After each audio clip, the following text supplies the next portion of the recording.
Este, esta capacitación que vamos a llevar hoy día, la parte teórica, mañana vamos a hacer la parte práctica. Este curso, el Stop the Bleed, es el curso de detener el sangrado. Este curso es la unión de instituciones, de estas instituciones que se que se reunieron para establecer protocolos en el control del sangrado, en la ayuda inmediata que le debemos brindar a una persona que haya sufrido pues un accidente en el cual pues tenga alguna una lesión sanguinante, que tenga salida de sangre fuera de sus conductos normales. ¿Ok? ¿Qué es lo que vamos a revisar el día de hoy? ¿Cuál es el programa del día de hoy? Vamos a conocer la respuesta inmediata al sangrado, el reconocimiento del sangrado que pone en riesgo la vida de las personas, cuando un sangrado pone en riesgo la vida de una persona, además las formas apropiadas para detener el sangrado. Eso es lo que vamos a revisar el día de hoy. Además, necesitamos la ayuda entregada de un respondedor inmediato. Siempre puede hacer una diferencia entre la vida y la muerte, aún antes que los rescatistas profesionales lleguen. En realidad todos sabemos, y bueno, la gran mayoría he visto ahí gente conocida aquí ahorita en la capacitación, sabemos de que la primera respuesta es parte de la comunidad, ¿no? Y lo que queremos es eso, que el primer respondedor sea de la comunidad hasta la llegada de los equipos de primera respuesta, ¿ok? Entonces, con el entrenamiento adecuado, usted puede ayudar a salvar una vida. Y una advertencia al iniciar el curso, la capacitación. Algunas de las imágenes de esta presentación son muy gráficas y pueden causar molestia a algunas personas, ¿no? Así que algunos van a cerrar sus ojitos, de repente no les va a gustar mucho lo que van a ver. ¿Ok? Reconozcamos que la primera causa de muerte prevenible luego de una lesión es la hemorragia. ¿Ya? En algunos casos nos concentramos en alguna lesión pues diferente y nos olvidamos de que el sangrado, ¿no? La hemorragia, una persona puede morir en menos de un minuto. Pero, ¿para qué nos sirve este entrenamiento? ¿Cómo, dónde lo puedo aplicar? ¿No? Lo puedo aplicar en casa, en escuela, ¿no? En las oficinas, de repente ante un atropello, o cuando salgo al campo, de repente paseo, o quizás pues me encuentre pues en una situación donde haya un tirador activo, ¿no? O sea, haya una balacera quizás, ¿no? Un asalto, un atraco, ¿no? Donde se presenten pues algunas víctimas. Y lo hemos visto, ¿no? Hemos visto ahora la delincuencia que está campeando en Lima, ¿no? Veía hace unas semanas a una persona que trataron de le robaron su reloj en la puerta de Wong, ahí nomás a 3 cuadras del Casimiro y le dispararon 2 veces en la pierna, ¿no? Entonces, ahí podríamos nosotros aplicar lo que vamos a ver el día de hoy. ¿Cuál es nuestra meta? Primero, identificar, reconocer cuáles son las hemorragias que ponen en riesgo la vida de las personas. Eso es lo que buscamos. Y luego, detener el sangrado. Seguir los pasos para detener el sangrado, ¿cuáles son? Presión, empaquetamiento y el uso de torniquetes. Pero una de nuestras prioridades también, ojo, nuestras prioridades siempre ante la atención de una víctima, lo primero que nosotros hacemos es evaluar la escena, ¿no es cierto? Evaluamos la escena, evaluamos que el lugar sea seguro. Para mí, primero soy yo, segundo es mi gente, si tengo una brigada, tercero es la víctima, ¿no es cierto? Nunca pongan por delante a una víctima porque se pueden convertir en una víctima más, ¿ok? Entonces verifiquemos el área, verifiquemos el lugar que sea seguro. Y a la vez también, pues, a la vez también hay que buscar nuestra bioseguridad, el uso de guantes, si es posible. Si tenemos guantes, bien. Si no tenemos guantes, el uso de una bolsa. No tengo una bolsa, es un trapo, pero no tengo un contacto directo con la víctima. Y más ahora que estamos en pandemia, ¿no? El uso de mascarillas, si tengo protector facial, mejor para evitar cualquier tipo de fluido de las víctimas, ¿no? Entonces, hay que tener en cuenta, primero, mi prioridad, el estar a salvo, ¿ya? Porque si uno está lastimado, no puede ayudar a nadie, ¿ok?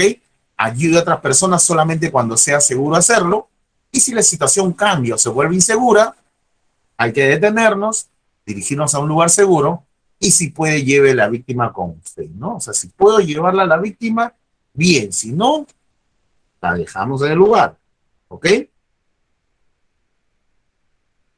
Entonces, ¿qué hago? Me pongo guantes, si no tengo guantes, una bolsa, un trapo. Y si me mancho de sangre, ¿qué hago? Asegurarme de limpiar cualquier parte de mi cuerpo que he tocado, que haya tocado la sangre, ¿ya? Inmediatamente.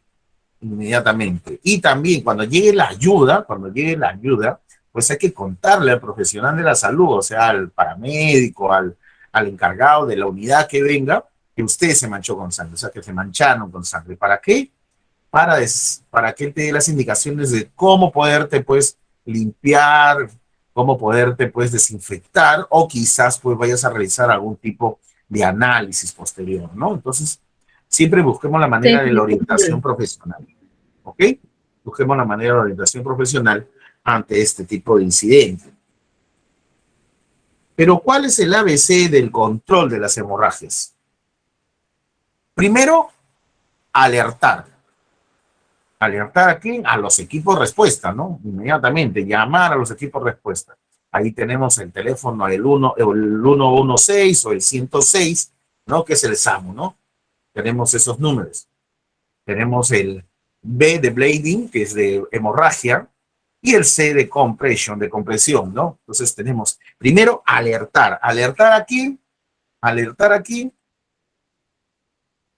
llamar al 106, al SAMU o al 116, al 116, ¿no es cierto? Llamen y sobre todo den una ubicación exacta, el lugar donde se encuentra y siga todas las instrucciones que le dice el operador. Sobre todo, no seas el primero en colgar. Espera que la operadora te diga cuelgue. Espera que la operadora te diga cuelgue, porque te puede dar indicaciones de qué es lo que puedes ir haciendo con la víctima o te puede pedir alguna orientación, alguna referencia de cómo llegar al lugar.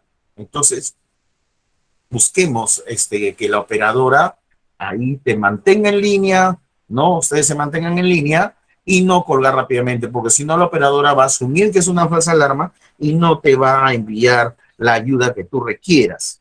Entonces llamemos, podemos llamar al 106, al 106 o al 116, llamen inmediatamente, ¿ya? Solicitando el apoyo. Identifíquense, indiquen qué tipo de emergencia es, cuántas personas están involucradas, ¿no? Para que la operadora sepa qué unidad te va a enviar, ¿ok? Y luego verificamos la hemorragia. ¿Qué tipo de hemorragia es? ¿No? ¿Qué tipo de hemorragia es? Aquí tenemos que tener en cuenta que tenemos que buscar la fuente del sangrado. ¿Dónde? ¿De dónde está saliendo la sangre? ¿Ya? ¿De dónde? ¿De alguna articulación? ¿De alguna parte del cuerpo? ¿No? De algún miembro superior e inferior. Entonces busquemos cuál es la fuente del sangrado. ¿Qué tengo que buscar? Si es una hemorragia continua profusa y si hay acumulamiento de sangre. ¿Ya? Recuerdan, en los colegios nos enseñaban que tenemos tres tipos de hemorragia, ¿no? Capilar, venosa, arterial. La capilar son pequeñas terminaciones en nuestra piel, la sangre sale en forma de goteo, no es de mayor gravedad, ¿no? Pero cuando es venosa, cuando es arterial, ahí nos enseñaban pues el lado azul, el lado rojo, pero en la calle no es así, pues, ¿no? Lo vamos a identificar por el tipo de salir la sangre y por el color de la sangre. En una hemorragia venosa, el color de la sangre es un rojo oscuro, como el vino, y la salida de la sangre es lenta y continua. En cambio, en una hemorragia arterial, la salida de la sangre es de un color rojo escarlata, un rojo vivo, porque está limpia, está oxigenada y sale rápida y a borbotones. ¿Qué significa? Pulso corazón y chisguetea, ¿no? Entonces, ahí nos vamos a dar cuenta qué tipo de sangrado es el que tenemos. Entonces, pueden haber múltiples lugares donde la víctima esté sangrando, sí, porque puede ser un accidente, quizás haya tenido una caída, puede tener fracturas en algún miembro del cuerpo, a la vez puede estar sangrando a nivel de la nariz, ¿no? Entonces, pueden haber diversos lugares donde la víctima esté sangrando. La ropa podría también esconder el sangrado que pone en riesgo la vida, ¿no? Por eso que es necesario que nosotros podamos contar con alguna tijera que nos permita, pues, descubrir alguna parte del cuerpo, ¿no? También sabemos nosotros que cuando atendemos a una víctima, ¿no? Miramos tanto desde la cabeza hasta los pies y luego tocamos a la víctima para buscar lesiones ocultas por la ropa. Y a la vez nos vamos mirando las manos por si sentimos de que está húmeda o sentimos que hay sangrado en algún lugar, ¿no? La ropa esconde las lesiones, esconde las lesiones. Entonces, si podemos tener una tijera, cortar ropa y poder, pues, abrir la vestimenta de la persona para poder, pues, tener a la vista la lesión, mucho mejor, mucho mejor. Pero ¿qué hemorragias ponen en peligro la vida de una persona? Uno, cuando la sangre sale a chorro de la herida, cuando el sangrado no se logra detener fácilmente, cuando la sangre forma un charco en el suelo, cuando la ropa está empapada de sangre, o hay un vendaje empapado de sangre.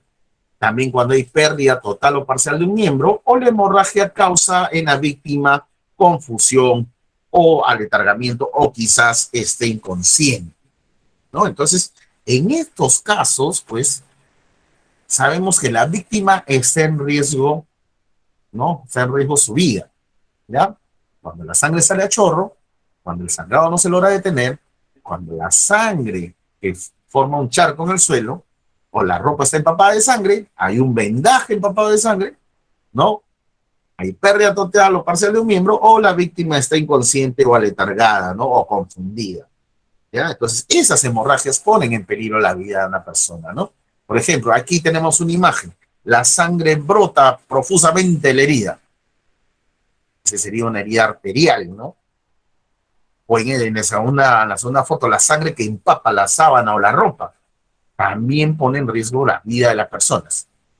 Entonces, identifiquemos, busquemos aquellos lugares que están de repente ocultos por la ropa, ocultos por la ropa. ¿Ok?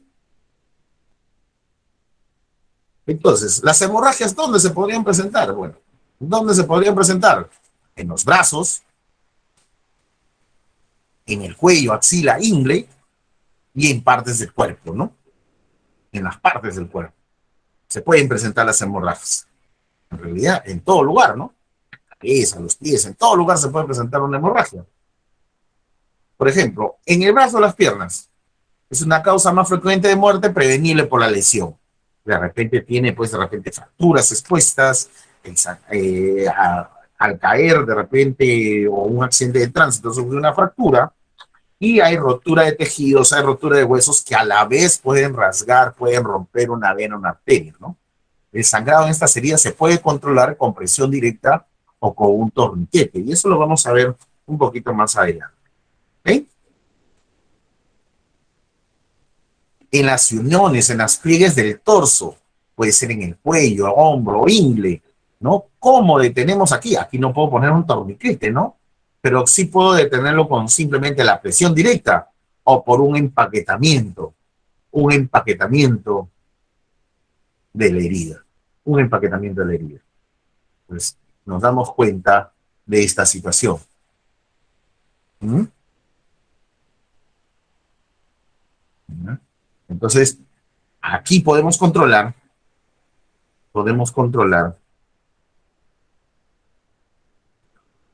esta. Y cuando se presentan heridas abdominales o del torso, ¿no? Tanto frontales, posteriores o laterales, generalmente causan sangrado interno, ¿no? Ahí tenemos una imagen, por ejemplo, tenemos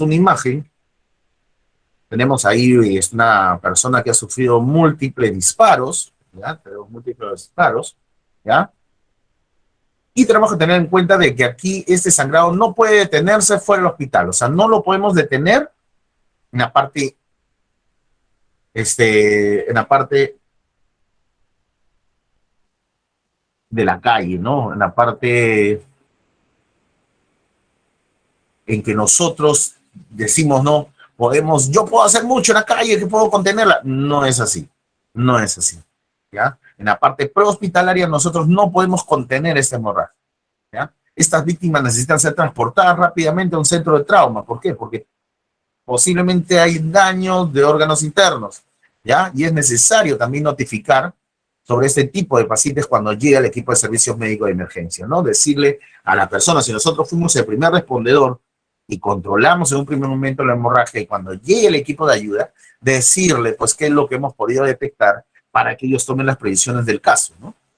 Y puedan pues controlar el sangrado, ¿no? Hasta estabilizar a la víctima. Y luego viene lo que es la compresión o la presión, ¿no? En el ABC todavía, en el ABC del control de hemorragias. ¿En qué consiste? ¿En qué consiste la presión o la compresión? Es aplicar presión directa a la herida, ¿ya? Siempre enfocándonos en el lugar donde se encuentra el sangrado, en la ubicación. Usar solo la gasa suficiente o una tela para cubrir la lesión. Podemos utilizar una gasa, un apósito, una venda, la camisa, el polo, lo que tengamos a la mano, un pañuelo. Podríamos utilizar para poder hacer una presión directa sobre la herida, ¿ya? Si la presión directa detiene el sangrado, mantenga la presión hasta que la ayuda llegue. O sea, mantengamos la presión hasta que llegue la ayuda. Ya hemos llamado, hemos solicitado apoyo, ya debe estar en camino. Entonces, mantengamos la presión hasta pues la llegada de ellos. Siempre tengan a la mano, no les digo que tengan una gasa, ¿no? Una venda, siempre en la cartera, pero a mí me enseñaron en el colegio a tener siempre en el bolsillo un pañuelo, ¿no? Y el pañuelo es nuestra principal herramienta en el caso de un sangrado, ¿ya? Y a la vez, pues siempre llevo una mochila o siempre llevo en uno de los bolsillos, llevo un par de guantes, ¿no? Entonces, hagamos la presión directa. No tenemos un pañuelo, no tenemos un trapo común, un secador de la cocina, o de repente tenemos ahí un polo, nos sacamos el polo y con el polo hacemos la presión directa. Eso es lo que buscamos, ¿no? Entonces, ¿qué hacemos? Buscamos un elemento, ¿no? Tome cualquier paño limpio o ropa, sea camisa, sea polo, y cubra la herida. Si la herida es larga o profunda, rellene la herida introduciendo el paño adentro. Eso ya viene a ser lo que es el empaquetamiento, que lo vamos a ver en un momento. Y apliquemos presión directa con ambas manos directamente encima de la hemorragia. Presionen fuertemente. Empuje hacia abajo tan fuerte como sea posible. ¿Le va a doler a la víctima? Le va a doler. Pero lo que yo quiero es comprimir los vasos y se formen coágulos. ¿Ok? Entonces, mantengamos la presión hasta detener la hemorragia y llegue el personal, no médico, ¿no? Y si el apósito, esto se empapa de sangre, no lo retiren, coloquen otra encima, porque si ustedes lo retiran, sacan los coágulos y vuelve a sangrar. Entonces, coloquen otra encima, pero nunca retiren el primer apósito, ¿no? O lo que hayan primero colocado sobre la lesión en la víctima. Entonces, ¿cómo hacemos la presión? Bueno, vamos a ver un pequeño videíto aquí, ¿no?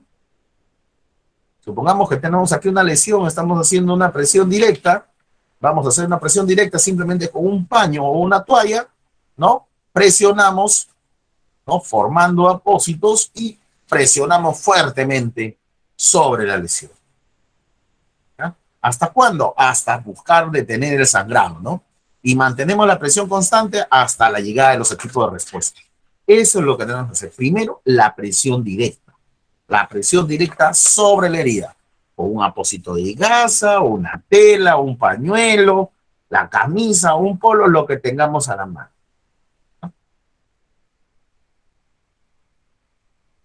Pero si tenemos heridas grandes, ahí entra lo que es el empaquetar, ¿no? Si tengo una herida grande y la presión superficial no es efectiva, procedo a empaquetar. ¿Y en qué consiste empaquetar? Es introducir una gasa dentro de la herida, ¿ya? ¿Para qué? Para formar un tapón y que se detenga el sangrado. Y siempre mantener la presión hasta que llegue la ayuda, ¿ok? Entonces, abrimos la ropa de la víctima, ¿no? Limpiamos la sangre de la herida que está ahí y evitamos retirar los coágulos ya formados. Retiremos lo que podamos sacar, pero no saquen los coágulos, y rellenamos la herida con gasa o paños limpios. Ya una gasa, una venda que tengamos, un apósito, y aplicamos presión directa sobre la herida. Empujamos hacia abajo lo más fuerte que podamos. ¿Le va a doler? Le va a doler, pero yo quiero contener el sangrado. Que la víctima no se me muera por la hemorragia. Entonces, comprimimos fuertemente y mantenemos la presión. ¿Hasta cuándo? Hasta que llegue el sangrado, hasta que llegue la ayuda inmediata, que llegue la ayuda especializada, ¿no? Entonces, lo que vamos a hacer es introducir la gasa, ¿no? Y lo vamos a ver aquí con otro videito. ¿Mm? Tenemos aquí una gasa, ¿no? Tenemos un sangrado, una herida profunda, por ejemplo, tenemos ahí una herida profunda. Entonces, ¿qué vamos a hacer? Vamos a introducir la gasa dentro de la herida. Introducimos la gasa. ¿Para qué? Para formar un tapón. Formamos un tapón, rellenamos completamente la lesión. Y acuérdense que debemos tener con guantes, ¿no? Tenemos que tener nuestra bioseguridad, ¿no? Rellenamos en este caso toda la lesión y luego pues vamos a hacer una presión directa sobre la herida. Y así controlamos el sangrado. Si la herida es profunda, ¿no? Entonces podemos hacer esto. Si no, simplemente hacemos la presión directa. ¿Ok? Entonces lo que buscamos es formar un tapón, rellenar la cavidad, rellenar la herida con una gasa, un apósito, ¿ya? Para formar el tapón y luego hacemos la compresión firme y fuerte para poder, pues, contener la hemorragia.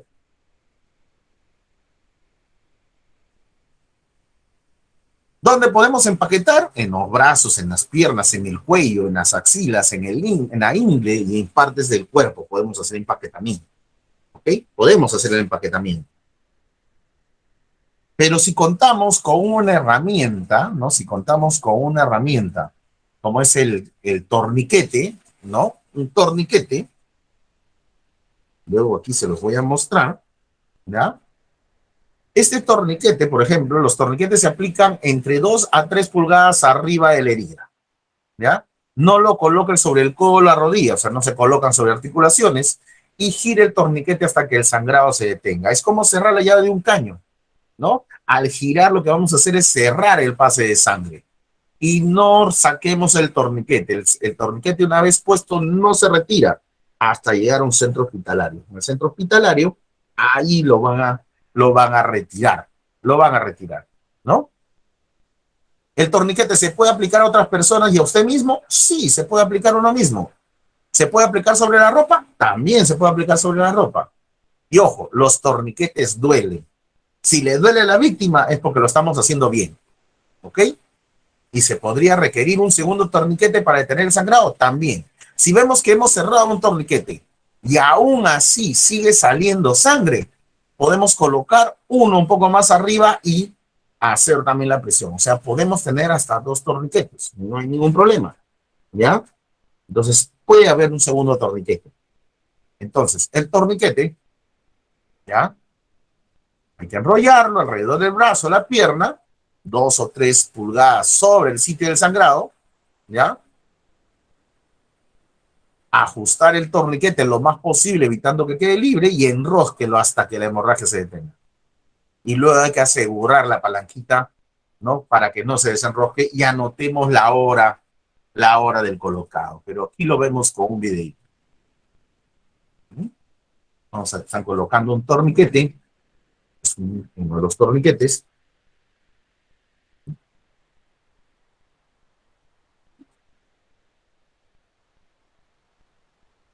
Pues es una banda con velcro, se ajusta y ahí se va a fijar con el velcro hasta llegar al seguro. Y luego se gira el molinete, este molinete se gira, ¿ya? Lo más apretado posible y luego lo vamos a fijar en, esa, en ese gancho que tiene.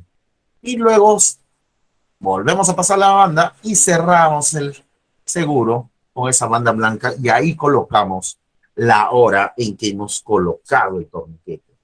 En el que hemos colocado el torniquete. ¿Ok?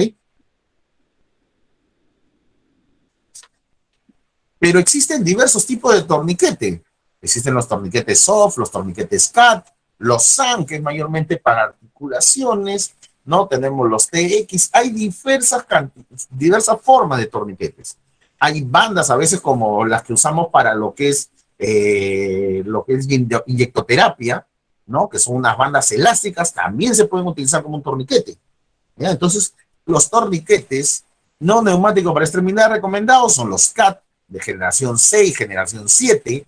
Hay torniquetes tácticos, ¿no? Los RMT por sus siglas en inglés, Hay para lo que es extremidades los SAN, hay los soft que son mucho más anchos y hay mecánicos. Hay de todo tipo de torniquetes.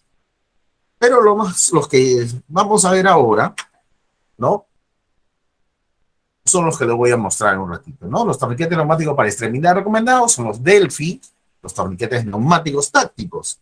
Pero hay que tener en cuenta algo muy importante. ¿Qué pasa si es un niño? ¿No? En todo, excepto en niños extremadamente jóvenes, el mismo torniquete que se usa en adultos se puede usar en un niño. Sí se puede usar, ¿ya? Y para los infantes o niños extremadamente pequeños, o sea, hay torniquetes demasiado grandes, la presión directa sobre la herida, como se describe previamente, funcionará virtualmente en todos los casos. O sea, no, si es un bebé, un lactante, no vamos a colocar un torniquete, simplemente va a bastar con la presión directa. Y para heridas grandes y profundas en niños, se puede aplicar el empaquetamiento, como lo hemos visto en el video para un adulto. Sí lo podemos hacer, ¿ya? Sí lo podemos hacer. O sea, en resumen, primero, ver nuestra seguridad personal, ¿no? Ver nuestra seguridad personal, que el área sea segura, que busquemos nuestra bioseguridad y luego alertamos, ¿no? Al 106 o al 116, ¿no? Para pedir el apoyo respectivo y buscamos el sangrado, ¿no? Localizamos el sangrado. ¿Para qué? Para hacer una compresión o con empaquetamiento. Y si tenemos un torniquete, y si estos dos primeros pasos no funcionaron, utilizamos un torniquete. Y mantenernos así hasta que llegue la ayuda. ¿Ok? Hasta aquí, ¿alguna duda o consulta? A ver, dudas, consultas. Vamos a dejar de compartir. Vamos a dejar de compartir. Y voy a volver a la sala. A ver, dudas, consultas. ¿Mm? ¿Alguna duda, consulta? ¿Cuál es la... A ver, yo le... a ver, no hay nada en el chat. ¿Cuál es la diferencia entre una gasa y un apósito? ¿No? Una gasa es esto, ¿no? Esta es una gasa. Es una tela entretejida, ¿no? De algodón, ¿ya? Una tela entretejida y viene mayormente cortada en cuadraditos de 10 por 10 o de 10 por 20, ¿no? ¿Y qué es un apósito? Un apósito es esto. También es una gasa, pero que en su interior tiene un relleno de lo que es este algodón, ¿no? ¿Para qué? Para que sea mucho más absorbente y pueda contener, pues, una hemorragia, ¿no? Entonces, puedo utilizar la gasa para hacer un empaquetamiento, o sea, introducirla, de preferencia que sea una gasa continua, no pequeños tramos.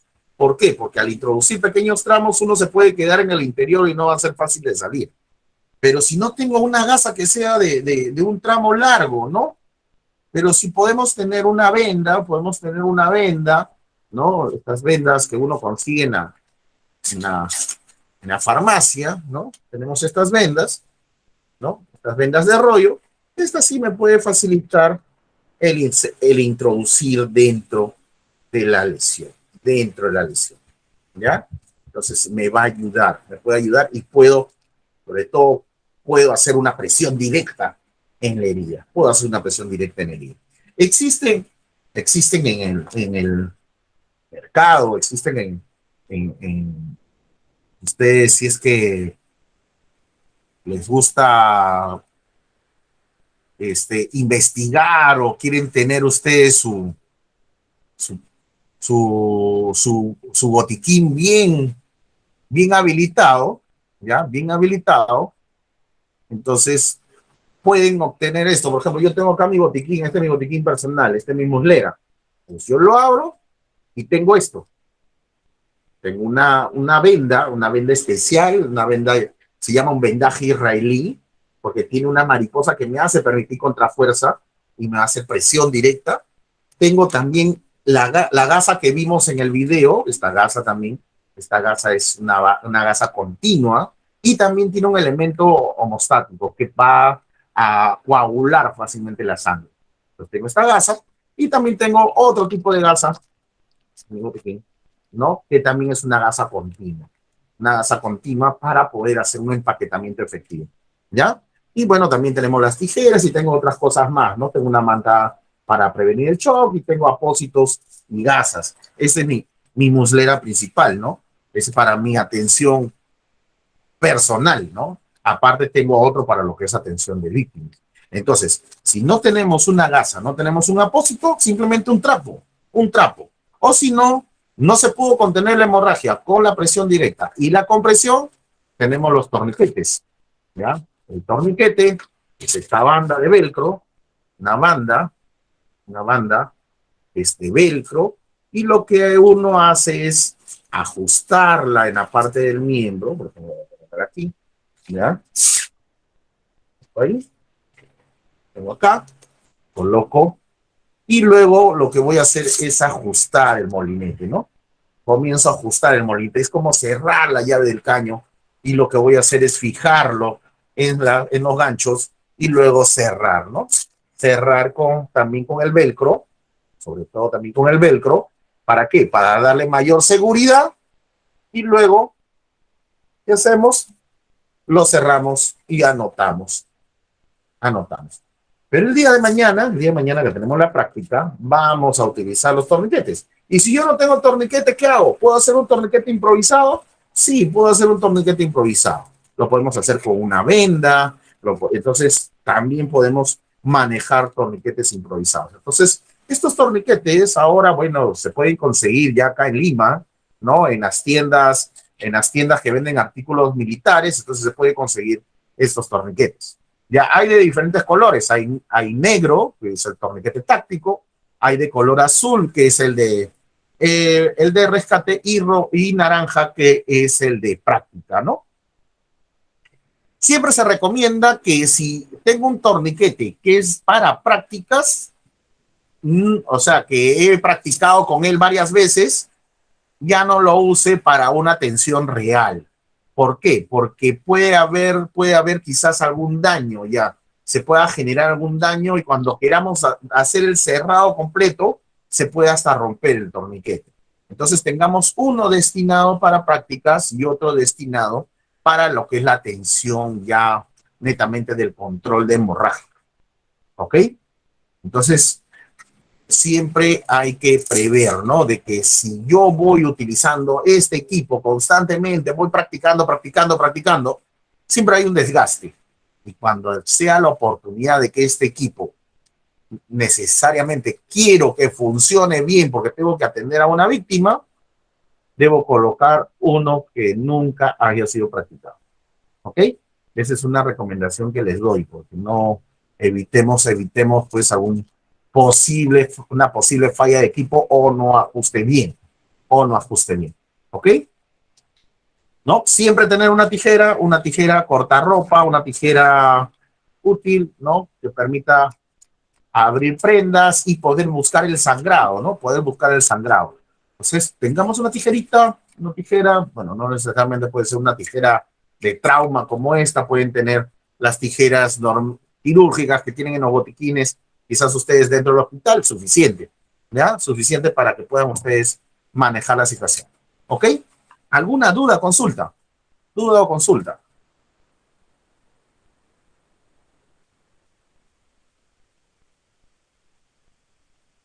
¿Dudas, consultas?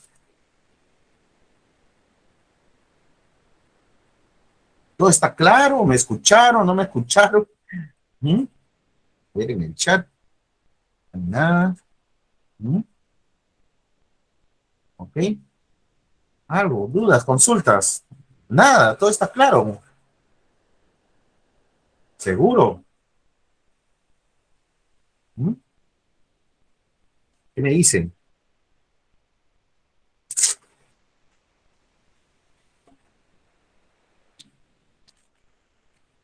¿Algo? ¿Algo no queda en claro? Hay un líquido que ayude a parar la hemorragia. No es recomendable usar, por ejemplo, algún tipo de cicatrizante, por ejemplo. Hay gente que le echa mertiolate, le echa alcohol a una herida. No es recomendable, ¿saben por qué? Porque si esa herida necesita ser suturada, pues lo que están haciendo es sellar las paredes. Entonces no va, por ejemplo, si esto fuera la herida, Entonces yo le echo alcohol, sello estas paredes y cuando yo la quiera unir, la quiera coser, no va a pegar. Entonces, ¿qué van a tener que hacer? Van a tener que raspar para poder coser. Entonces, no es recomendable. Lo que sí hay, y si ustedes tienen facilidad de tener gente en Estados Unidos y viene constantemente, soliciten algo en la farmacia que se llama el Celox. El Celox es un homostático. ¿Qué significa? Es un polvito que sale en los crustáceos que al introducirse en las heridas, al contacto con la sangre, forma como un gel. Entonces, si yo tengo una herida, por ejemplo, y he hecho el polvito, lo que va a hacer es formar un gel interior y lo que hace es taponear la herida. Es taponear la herida. El Celox lo venden en farmacias allá en presentaciones de 2 gramos. De 2 gramos vienen unos sobrecitos. Para uso militar sí se utilizan sobres de más de 10 gramos. ¿Ya? Entonces, pero en el ámbito civil, en las farmacias en Estados Unidos venden el Celox, que sí es un homostático. También hay en forma de que es como una jeringa. Es como una jeringa que si es un disparo o una herida de bala, se introduce la jeringa dentro de la lesión y al presionar lo que hace es introducir también las cápsulas, las microcápsulas del Celox y lo que va a hacer es formar un relleno interno de gel. Va a formar un relleno interno de gel. Eso es el Celox. Pero le digo, no es recomendable utilizar ningún tipo de cicatrizante, echar alcohol, echar mertiolate en una herida que esté sangrando. Presión directa, ¿no? El empaquetamiento y si no ocurrieron esas dos situaciones del sangrado, un torniquete. Un torniquete. ¿Ok? ¿Alguna otra idea? ¿Cómo se escribe? Ah, lo voy a poner aquí en el chat. El Celox no es Celox, no es de celos, de celosa, ¿no? De Celox se llama. Celox. ¿Ok? ¿Alguna otra duda? Consulta. Dudas, consultas. ¿Mm? ¿No hay? ¿Mm? ¿Seguro? ¿Seguro que no hay? No, para pasar a otro tema. Para pasar al otro tema que tenemos hoy en la tarde. En realidad este tema es corto, es corto. Lo que más nos va a involucrar es la práctica, ¿no? La práctica, porque si yo lo veo, pues lo conozco, y si yo lo practico, lo aprendo, ¿no? Entonces, la práctica es lo que nos va a dar la excelencia mañana. Pues mañana sí los requiero con ropa cómoda, porque se van a tener que arrodillar, van a estar pues en unas posiciones algo incómodas, ¿no? Para poder contener algunos tipos de hemorragias, ¿ya? Y voy a llevar torniquetes suficientes para que puedan ustedes practicar. Además, ¿ya? ¿Mm?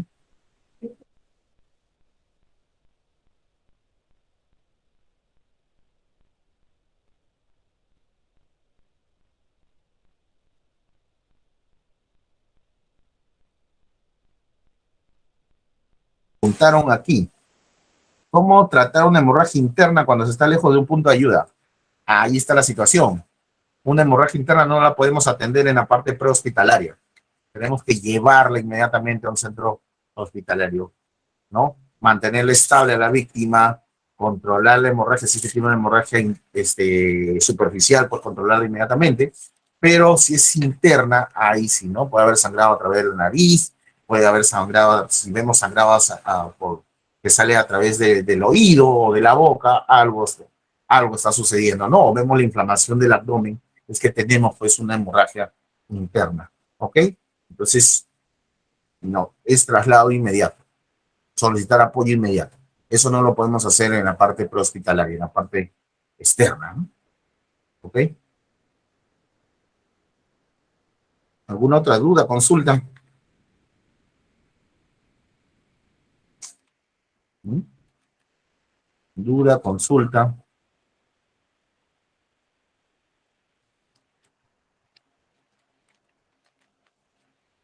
Nada, ¿todo claro? ¿Seguro? No, mañana lo vemos en la práctica. Lo vemos en la práctica.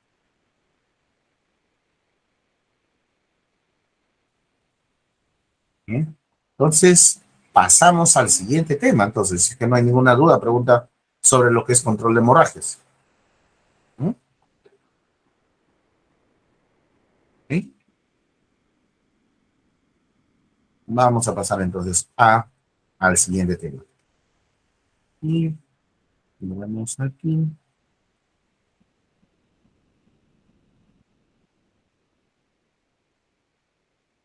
Uno de los temitas que también vamos a ver mañana es la inmovilización y traslado de víctimas. ¿Qué es lo que vamos a realizar en esta oportunidad? Vamos a hacer lo siguiente, ¿no? Voy a apagar mejor mi cámara para que tengamos más ancho de banda. A ver, un momento, por favor. Cámara. Y ahora sí, podemos transmitir con seguridad. ¿No?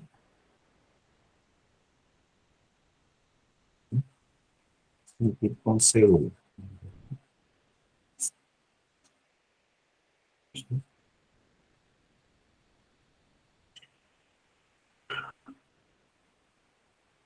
Hay que tener en cuenta que los pacientes traumatizados están expuestos a sufrir un segundo trauma si no son adecuadamente inmovilizados y trasladados de inmediato al centro asistencial, ¿no? Por eso que un adecuado tipo de transporte es requerido, ¿no? Dependiendo el nivel de lesión que tenga, tenemos que buscar, pues, el tipo de transporte que sea más adecuado.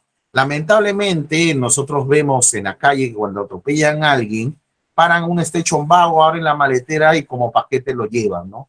Como si creen que llevándolo rápidamente a un hospitalario va a ser mejor para la víctima. Y no se le ha previsto, pues, algún tipo de contención, algún tipo de tratamiento previo, ¿no? Y sobre todo protección a la víctima, ¿no? Entonces lo que buscamos en la inmovilización es estabilizar las lesiones existentes, evitar lesiones secundarias, aliviar el dolor y si existen hemorragias, controlar la hemorragia, ¿no? Eso es lo principal, controlar hemorragias, ¿ok? ¿Qué condiciones te hacen sospechar que podría existir un trauma raquimedular, o sea, una lesión, pues, medular en la víctima que posiblemente pueda tener algún tipo de daño posterior? Cuando existe un accidente automovilístico, sea conductor, pasajero, parrillero, peatón, ¿ya? Cuando hay un trauma craneano encefálico, o sea, cuando hay un TEC, cuando hay trauma por aplastamiento, cuando hay caída desde altura importante, mayor a 1,80 m, ¿no? Cuando son víctimas de explosión, cuando es zambullidas en aguas poco profundas, cuando hay trauma facial directo, ¿no? Un trauma en el rostro, cuando son heridas por arma de fuego, pero de alta velocidad, o sea, puede ser un fusil, ¿no? Una escopeta, ¿no? Que atraviese de la columna transversalmente. Y no es necesario inmovilizar las heridas por arma blanca. Ojo, recuerde que los dispositivos de inmovilización pueden interferir con la detección y reconocimiento de lesiones que amenacen la vida de una persona. Ojo, si yo coloqué un vendaje, yo coloqué de repente un torniquete, ¿no? Esos lugares, pues, debo mantenerlos expuestos para verificar, pues, de que no esté sangrando profusamente y se mantienen las lesiones. En el caso de la inmovilización cervical, para inmovilizar la columna cervical, se debe inmovilizar manualmente la cabeza, ¿ya? Se sujeta entre ambas manos, ¿ya? Y se lleva a una posición neutra, limitando los movimientos anteroposteriores, sean laterales y también rotacionales. Ojo, si el paciente está consciente y colaborador, se le pide que activamente coloque la cabeza en la posición neutra, que se tranquilice y coloque la posición neutra, ¿no? Si no, hay que indicarle qué es lo que vamos a hacer, ¿ok? Hay que indicarle, si la víctima está consciente, también indicarle qué es lo que nosotros vamos a hacer para que se mantenga en alerta, ¿ya? Si está consciente o no puede cooperar, entonces debe hacerse pasivamente, o sea, ¿no? Pedirle el apoyo, hacerlo nosotros mismos, ¿no? Siguiendo todos nuestros pasos de seguridad. Si hay deterioro neurológico, hay resistencia al movimiento o dolor, el intento debe ser abandonado. El cuello y la cabeza deben ser dejados en la posición en que originalmente se encontraron. ¿Ya? Seguidamente se coloca el collar cervical, siempre acompañado de las almohadillas laterales o inmovilizador lateral cefálico, lo que comúnmente decimos los ladrillos, ¿no? El inmovilizador cervical con sus ladrillos. Lo que decimos es, ¿ok? Entonces, para esto, pues, ¿qué requerimos? ¿Qué requerimos? ¿No? ¿Qué requerimos? Precauciones. Se contraindica mover la cabeza a la posición neutral, si al sentarlo la maniobra provoca en el paciente lo siguiente: espasmos en los músculos del cuello, o sea, hay temblores, hay incremento del dolor, le fastidia a la víctima, le duele, hay aparición, observación de signos neurológicos, se le adormece, hay hormigueo, hay trastorno de motilidad, o sea, no se puede mover, siente hormigueo en algunas extremidades, ¿no? O si hay compromiso de la vía aérea y de la ventilación, de repente al tratar de inmovilizarle, le fastidia respirar, ¿no? Tiene dificultad para respirar, entonces hay que buscar la manera de mantener inmovilizada la cabeza en una posición neutra, una posición manualmente, hacerlo manualmente, ¿ya? ¿Y con qué inmovilizamos? Con collares, con collarines, ¿no? Existen collarines blandos, collarines semirrígidos y el collar rígido.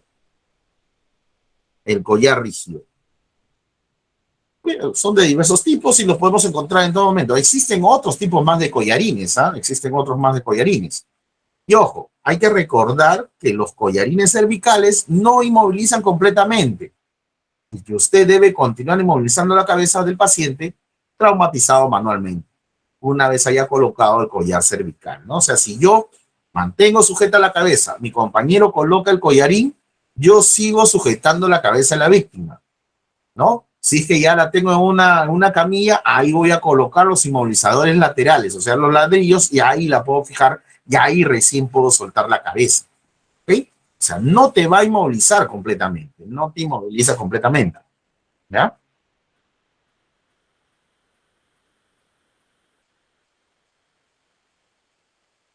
¿Qué condiciones se debe cumplir el paciente traumatizado para una correcta evaluación clínica de la columna cervical? O sea, necesitamos averiguar si posiblemente tiene daño cervical, ¿ya?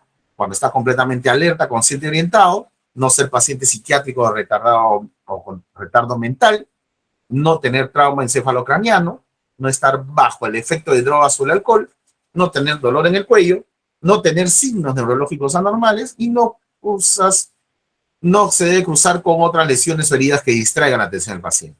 Si no cumple estas condiciones, entonces está indicado solicitar estudios radiológicos con el fin de excluir trauma raquidiomedular, ¿ya? Por eso que la lección número 1, cuando te dicen que hay un accidente vehicular, te dice, bajas con todo tu equipo. ¿Con qué bajas? Con esto, ¿no? Con tu collarín cervical, tu inmovilizador lateral, ¿no? La tabla rígida y correa de fijación. El spider que comúnmente decimos, ¿no? O si no, simplemente las correas de inmovilización que tenga la camilla, ¿no? El spider o las correas que tenga la camilla. Entonces, ese es nuestro kit para un paciente traumatizado. No nos debe faltar, no nos debe faltar estos implementos. Tu collarín, tu camilla rígida, tu inmovilizador cervical, tus inmovilizadores y tu banda de fijación o el spider que comúnmente decimos. Entre los collarines cervicales, ¿ya?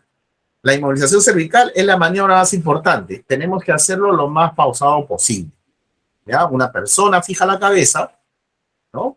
Y colocamos, otra persona coloca el collarín. Si estamos solos, vamos a tenerlo con sumamente cuidado, no girar la cabeza bruscamente y colocar, pues, a la medida, a la distancia necesaria, al ancho necesario el collarín para que pueda ajustar y mantener un solo bloque la cabeza, el cuello y el torso. Mantener un solo bloque. Entonces, el collarín cervical será eficaz cuando tiene apoyo mentoniano, cuando tiene un orificio anterior. ¿Por qué? Porque eso me permite también verificar o hacer quizás alguna maniobra con las vías aéreas y debe ser rígido, ¿no? Debe ser rígido. Pero hemos visto en las imágenes que tenemos collarines blandos, ¿no? Tenemos collarines blandos, semirrígidos y rígidos, ¿no? Entonces, el collarín blando es fabricado de goma espuma y forrado con tela o plástico.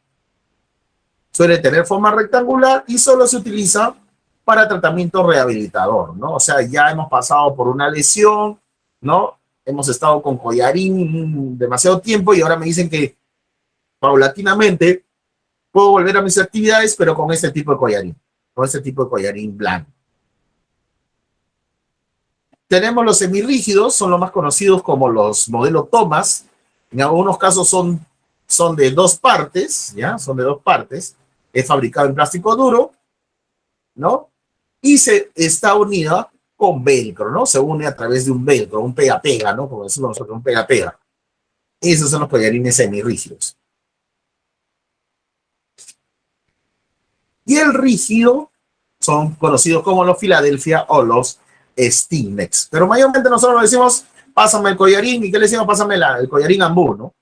¿No? Porque es la marca. O Leather, porque es la marca, ¿no? Pero son más conocidos como los Philadelphia. Son fabricados en plástico, constan de una o varias piezas que se unen con velcro y tiene cuatro puntos de apoyo, ¿no? A los laterales y tanto frontal y mentoniano, ¿no? Tanto a nivel del pecho y mentoniano. Entonces, estos collarines rígidos son los que mayormente utilizamos, pues, en los eventos con trauma, ¿no? Y también existen, pues, los collarines pediátricos, ¿no? Más pequeños.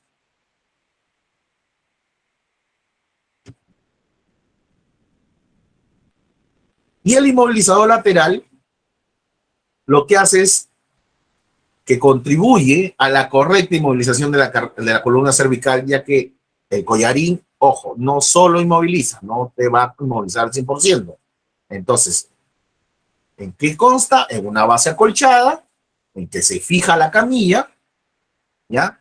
Y a la vez tiene dos piezas de velcro laterales, ¿ya? Que van a unir ahí los inmovilizadores laterales que tienen un agujero, ¿no? Un agujero lateral. ¿Para qué? Para verificar los oídos. Es que no tiene sangrado a nivel de los oídos, para buscar las otorragias, ¿ya? Entonces, estos inmovilizadores laterales se colocan a los costados de la cabeza del paciente y de la víctima y se fijan a través de unas bandas con velcro, ¿no? Tanto en la frente como el mentón. ¿Y este dispositivo dónde va? En la camilla, pues en la camilla rígida. En la camilla rígida. Entonces, ¿cómo colocamos el inmovilizador lateral? Bueno, primero colocamos a la víctima, pues, el collarín cervical.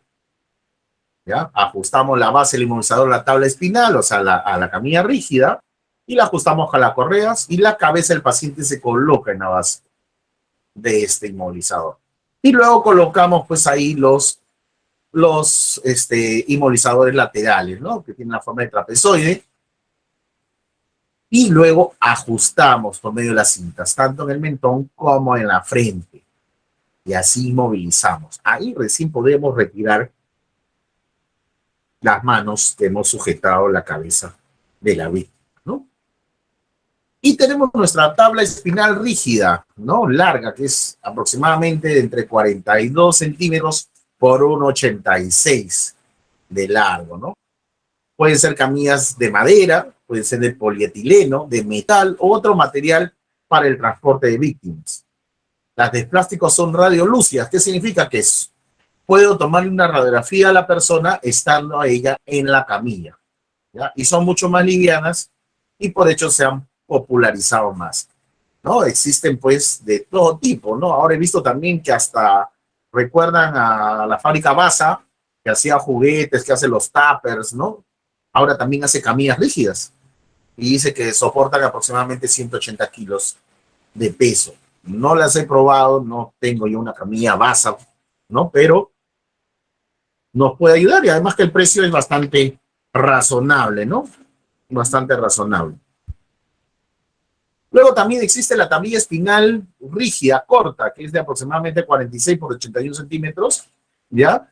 Que mayormente se utiliza cuando podemos retirar a una persona que está sentada dentro de un vehículo, ¿ya? Nos va a permitir retirarla de un vehículo. ¿no? También me permite inmovilizar a la víctima porque se va a colocar por detrás, tiene su banda de fijación y podemos inmovilizar el collarín, tanto además también a nivel del mentón y de la frente a la víctima a esta tabla rígida corta. También existen los chalecos de inmovilización y extricación, que se colocan también quizás a una persona que está sentada, también tiene, nos permite hacer fijación a nivel del mentón y de la frente. Y si ustedes se dan cuenta, aquí en la imagen tiene unas cintas de colores. Eso me va a permitir pues unirla a través de esta cinta, fijar a la víctima a través de esta cinta, con los otros conectores también que son de color. Y también tiene unas cintas que van a cruzar entre las piernas de la víctima y se van a fijar en la parte de la ingle, más o menos, en la parte de la ingle. Entonces tenemos los chalecos de inmovilización y explicación. Y vamos a verlo cómo se utiliza este chalequito, ¿no? De inmovilización y explicación por medio de este video. Un videito corto.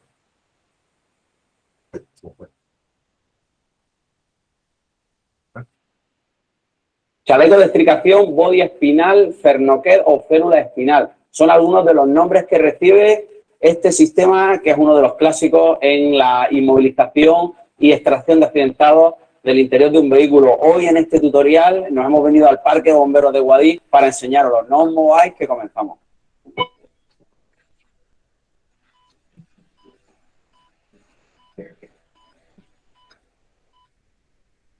Ya estamos dentro de este tutorial en el que vamos a ver cómo se usa el body espinal. Antes de nada, quiero presentaros al equipo del Cuerpo de Bomberos de Guadix en Granada que van a ayudarme en este tutorial.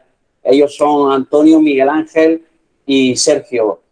Antes de nada, vamos a hablar sobre para qué se utiliza este sistema de inmovilización, aunque muchos ya lo conocéis. Es un sistema, un chaleco de inmovilización que permite sacar a pacientes traumatizados del interior de un vehículo con el eje cuello-cabeza-tronco totalmente inmovilizado. Está compuesto de una barra rígida y tiene 2 correas para fijar la cabeza, 3 para el tórax y 2 para la pelvis. Vamos a ver la práctica.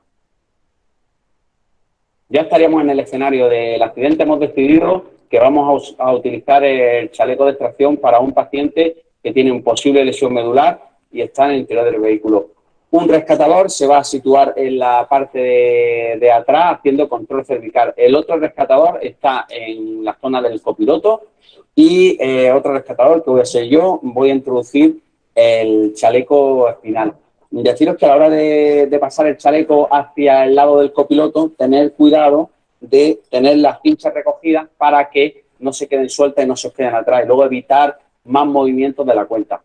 Lo primero, veis como esto ya lo hemos visto en otro de nuestros tutoriales, como un rescatador hace control manual y vamos a ponerle el collarín cervical. Ya estaría puesto el collarín cervical. Segundo punto de inflexión, y es cómo echar al paciente hacia adelante para que el ferno entre. Pero vamos a hacer ayuda de 2 personas. Uno va a echar hacia adelante el cuello y el otro haciendo un collarín en la parte del mentón y metiendo la mano, fijaros, va metiendo la mano haciendo como una especie de férula y a la de 3 lo echarían un poquito hacia adelante y fijaros qué control cervical. Lo tenemos aquí, lo tenemos aquí, lo tenemos en 3 puntos. Ahora vamos a introducir el ferno. El ferno, el body espinal, chaleco de extracción. Vale, ya lo tendríamos. Perfecto. Ya se quedaría solo el control cervical.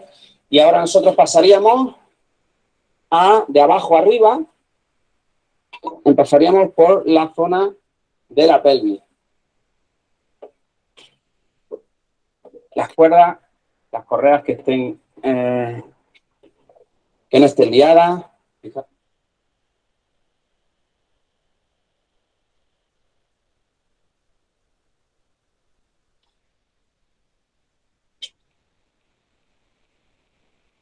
Una vez dispuesto las correas pélvicas, vamos a poner la zona del tórax. Esto lleva un juego de colores, amarillo, rojo y verde, y vamos a hacerlo de abajo hacia arriba. Primero la roja, luego la amarilla. En principio solo ponerla flojita y luego ya al final, cuando lo vayáis a sacar, ya la ajustáis bien. La de arriba tenéis en cuenta siempre si tiene algún traumatismo en el tórax o dificultad respiratoria. Hay que ponerla floja. Bueno, ya las tenemos.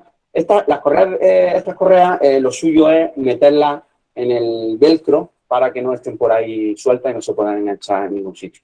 Mientras vamos también a poner ya la parte de arriba. Fijaros, en esta parte de aquí atrás de la cabeza hay un hueco muy grande. Fijaros, vamos a hacer una transferencia de control cervical, vamos a hacer un ataque frontal y el bombero de atrás me va a ayudar. Fijaros, siempre tiene que haber control cervical. ¿Veis que hay un hueco? Bueno, pues se dobla y se mete detrás. Ahora, este bombero abraza. Y ya, como vamos a atacar ahora por delante, pues hay otro cambio de, si quieres, Miguel, tú haz el por detrás, exactamente. Y ya nosotros, la de la frente va hacia atrás, lo hacemos cruzado, ¿vale? Va a ejercer mayor fuerza. Y esta de aquí va cruzada arriba. Muy bien, perfecto. Reajustamos, hacemos un repaso, Sergio, y reajustamos las cuerdas, perdón, las correas. Perfecto. Y una vez está todo fijo, vamos mediante las asas que tenemos aquí, ya el control cervical ya no es necesario.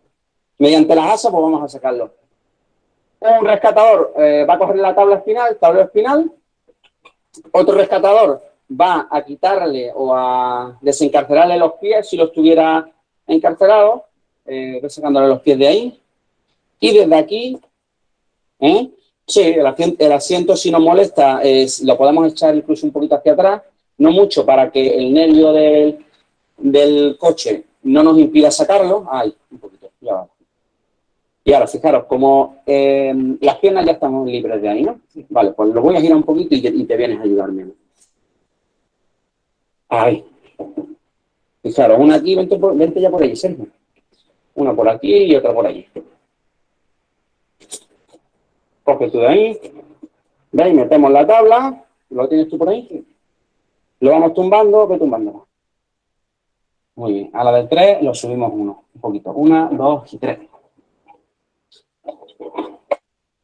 Otro poquito. 1, 2 y 3. Y ahora coge tabla y al suelo. Al suelo. Muy bien, pues este sería el rescate con body espinal. Una vez puesto el paciente en el tablero, si queréis retirarlo, os vamos a enseñar la técnica de cómo se retira para dejarlo solo en la tabla. Un compañero tendría que estar haciendo el control cervical y el resto tendríamos que ir abriendo el body espinal. Tendremos que ir quitando las correas, las de las pelvis, las del tórax. Lo dejamos totalmente abierto. Y en la cabeza. Se debería hacer, como lo vamos a extraer por arriba, que es más sencillo, tendríamos que hacer un control cervical frontal. A ver si hacemos una transferencia. Yo ya lo tengo aquí. Y a la de 3, cuando estéis... ¿Tiene la tabla, compañero? 1, 2 y 3.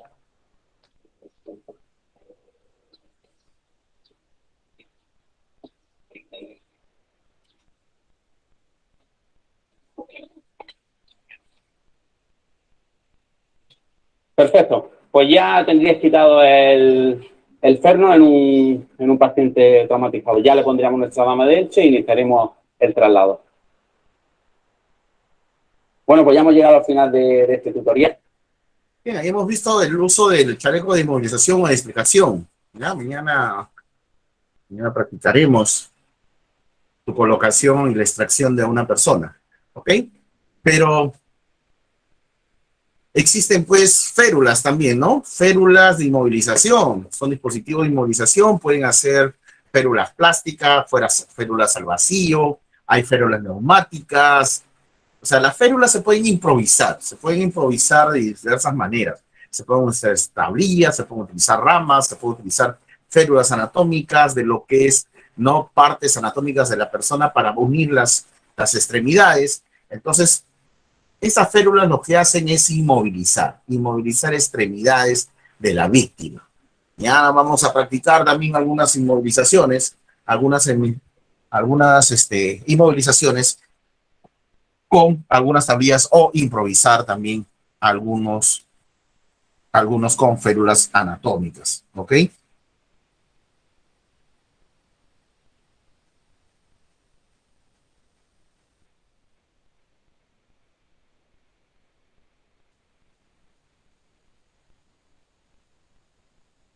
Pero, ¿qué pasaría si nos encontramos con un accidente, ¿no? En un accidente de tránsito con una persona ahora que vemos pues que se ha proliferado lo que es los, lo que es el delivery, ¿no? Y pues hay un despiste de una moto, pues cómo retiramos un casco, ¿no? Pero eso, si no conoces bien el procedimiento, de preferencia, no lo hagas. No lo hagas. Por eso que muchos muchos grupos de ciclistas, perdón, de motociclistas, en sus cascos ponen unos stickers que dice, no me saques el casco, no me retires el casco. Algunos dicen así, directamente, para evitar pues algún daño por a veces por la vehemencia, ¿no? De las personas, pues en vez de tratar de ayudar a la víctima, le causaron mayor daño, ¿ya? Entonces aquí tenemos que tener en cuenta esto, mantener la tracción lineal de unos 10 kilos en dirección cefálica, o sea, sujetando con ambas manos los lados del casco, ¿ya? Sujetamos la mandíbula también de la víctima. Tenemos que contar con la ayuda de otra persona, ¿para qué? Para que suelte o corte las correas que fijan el casco, ¿ya? También él va a colocar su mano por debajo del casco a nivel del mentón y sujetando el cuello, ¿ya? Para hacer una tracción, ¿no? Y poder la otra persona retirar el casco, ¿ya? Ahí es donde se necesita la mayor precaución necesaria. Muchos de los cascos son pues de una sola pieza, o sea, tienen protección mandibular, ¿no? Y tienen la visera. Hay que tener mucho cuidado al retirar el casco con la nariz de la persona, ¿no? Por eso que en muchos países se ha recomendado que el casco que sea la visera rebatible tanto desde el mentón hacia arriba, para que sea mucho más fácil retirar el casco de una víctima, pues, de caída, ¿no? Entonces, pero lamentablemente aquí no se aplican esas normatividades y ahí sí tenemos ya ese problema, ¿ok? Ya, entonces, esto nos permite a nosotros retirar el casco. Una vez retirado el casco, tenemos que inmovilizarlos, tenemos que mantener inmovilizada la cabeza. Tenemos que mantener inmovilizada la cabeza y si tenemos un collarín, colocarle un collarín. Si podemos improvisar uno, lo podemos hacer. Lo podemos hacer. Por eso que para los que van a ir mañana, por favor, lleven un diario, un periódico cualquiera. Llévenlo mañana para enseñarles a hacer un collarín improvisado, ¿ok? Llévenlo mañana para poderles enseñar a hacer un collarín. Vamos a ver aquí cómo se retira un casco, un videito. Los accidentes de moto suponen una de las mayores asistencias en los servicios de emergencia. Hoy, en tu canal de emergencias sanitarias, pero Hospital TV, te enseñamos cómo quitar el casco. No te muevas, que comenzamos.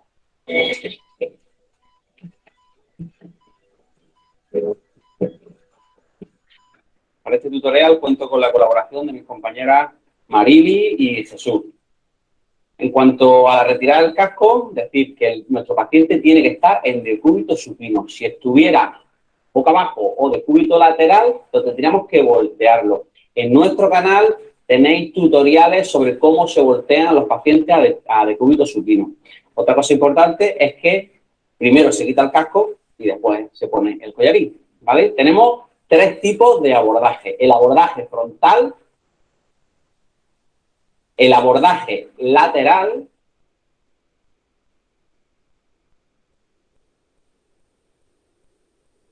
y el abordaje posterior.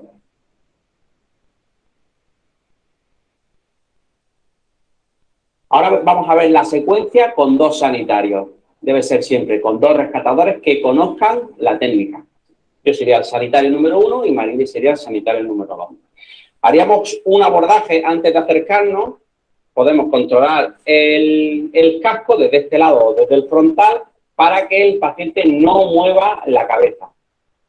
Haríamos un abordaje desde atrás, codos en el suelo, y ya el compañero, la compañera puede retirar el barboquejo y abrimos la visera para controlar si el paciente está consciente y le explicaríamos la técnica. El sanitario número 1, que sería Marily, hace un collarín manual en la zona del occipital y en la mandíbula. Lo sujetas fuerte. Cuando lo tengas, me avisa. Vale. Cogemos el casco y tenemos que intentar abrirlo hacia los lados y con movimientos oscilantes, salvando la nariz despacito. Despacito, despacito. Yo personalmente, antes de que salga, le ayudo en esta zona. Vale. Se le coloca un almohadillado debajo.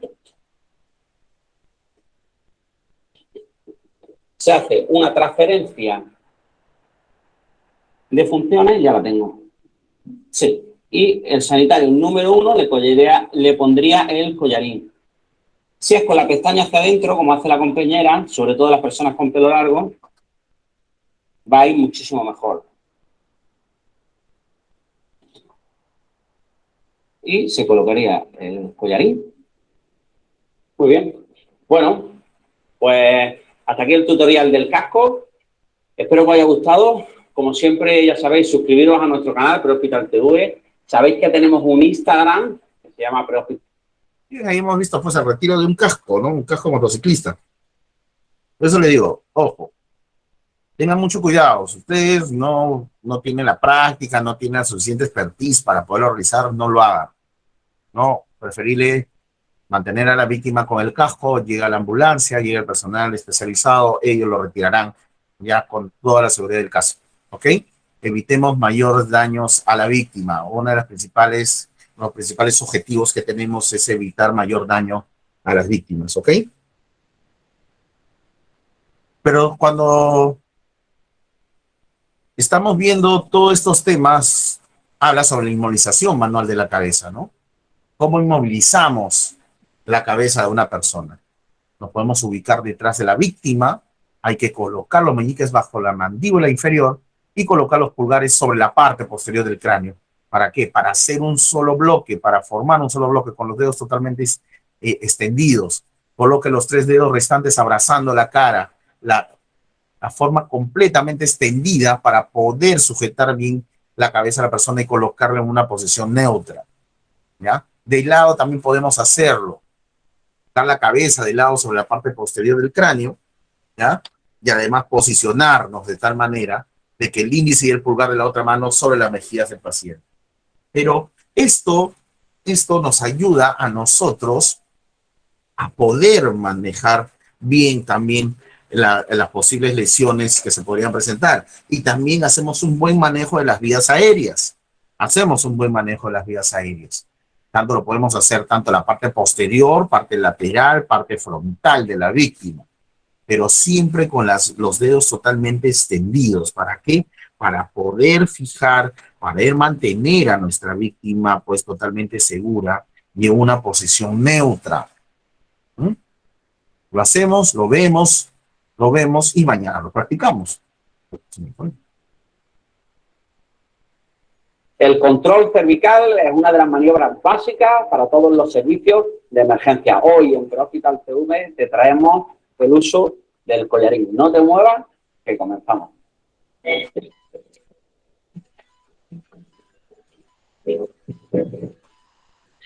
Para este tutorial cuento con la colaboración de mi compañera Claudia Ramírez, que es médico de urgencia. El primer inmovilización que vamos a ver es la inmovilización y control cervical manual y posterior puesta de collarín por detrás. Cogeremos la cabeza del paciente con las manos totalmente abiertas, los dedos en la frente, y podemos o llevar los codos al suelo o llevar los codos a las rodillas o posicionar aquí al lado de la cabeza. Bueno, una vez hacemos control cervical, ponemos el collarín. Fijaros que Claudia está metiendo la pestaña para adentro, que si tienes el pelo largo se agradece mucho. Bueno, vamos introduciendo el collarín.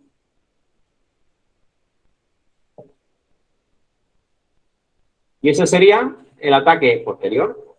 El segundo control cervical, vamos a tener en cuenta que estamos en el interior de un vehículo, vamos a entrar por detrás del asiento de detrás y vamos a hacer un control cervical. Igual, con la mano abierta y la compañera desde un lado del vehículo, lo mismo.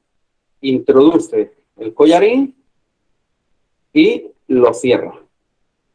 Y el tercer control cervical sería un control cervical frontal, para cuando no podamos acceder al vehículo por la parte de atrás. Nos meteríamos por la puerta lateral y las manos abiertas, haríamos un control cervical y la compañera o el compañero metería el collarín.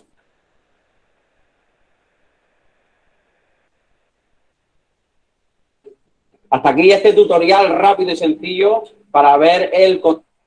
Hemos visto ahí las maneras de poder utilizar el collarín.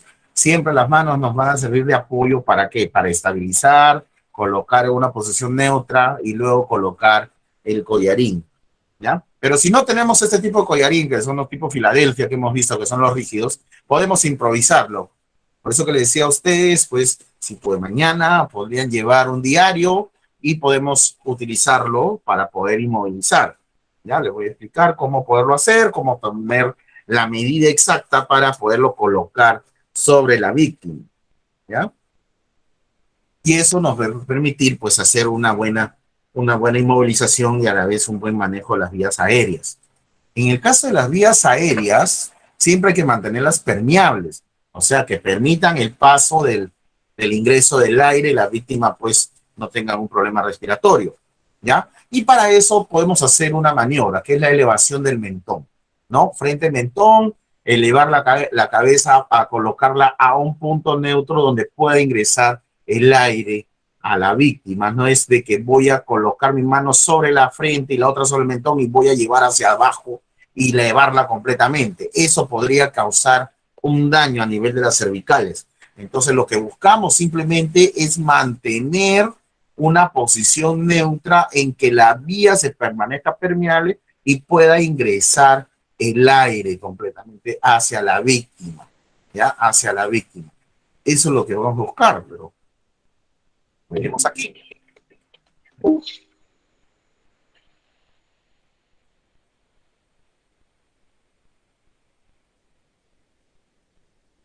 El objetivo de la maniobra frente mentón es abrir la vía aérea en personas inconscientes.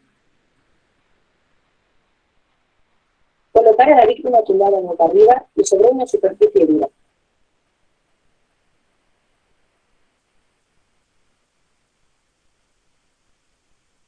Con una mano se sujeta la frente.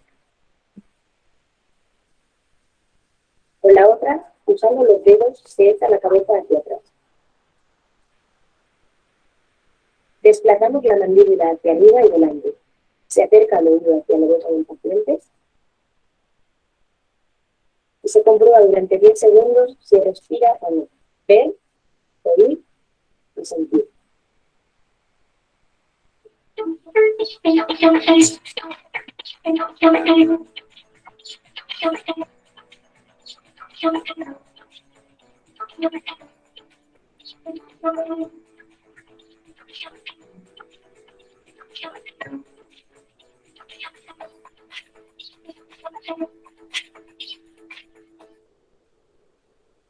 Entonces es llevar la cabeza hacia atrás. Normalmente, por ejemplo, cuando hacemos respiración artificial, nos dicen, no, hay que abrir vías, mano en la frente, dedos en pinza, mano en el mentón, ¿no? Para mantener la cabeza firme y luego con nuestra boca sellar la boca de la víctima y darle la respiración artificial, ¿no? Y eso también lo hacemos cuando hacemos RCP, ¿no? las 30, las compresiones y luego las ventilaciones. Igual vamos a hacer esta maniobra.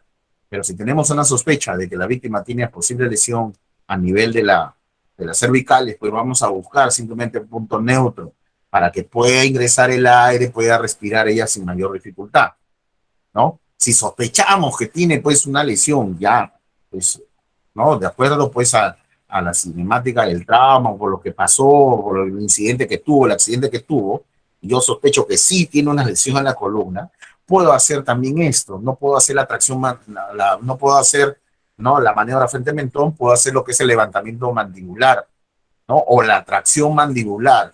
¿En qué consiste? En colocar los índices por debajo de los ángulos del maxilar inferior y los dedos, ¿no? Los dedos medio y anular van a empujar la mandíbula del paciente hacia adelante, hacia arriba, ¿no? Como la lengua, por ejemplo, la lengua es un músculo, está pegada a nuestra mandíbula, la lengua cuando una persona está inconsciente se relaja y cae, cierra las vías, entonces al levantar la mandíbula, levantamos la lengua y permitimos el pase del aire a los pulmones de la persona, ¿no? La tracción mandibular, ¿no? ¿Cómo lo hacemos? Lo vamos a ver aquí. Damos el índice por debajo de la mandíbula, damos nuestros pulgares a nivel de los pómulos y vamos a hacer el levantamiento hacia arriba y adelante. ¿Mm?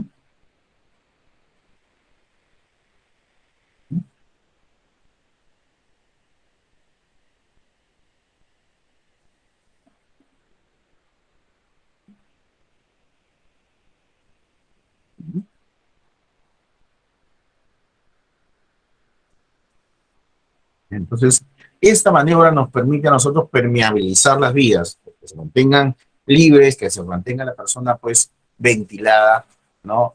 Hasta la llegada de los equipos de respuesta, ¿ya? Entonces, podemos utilizar también esta maniobra.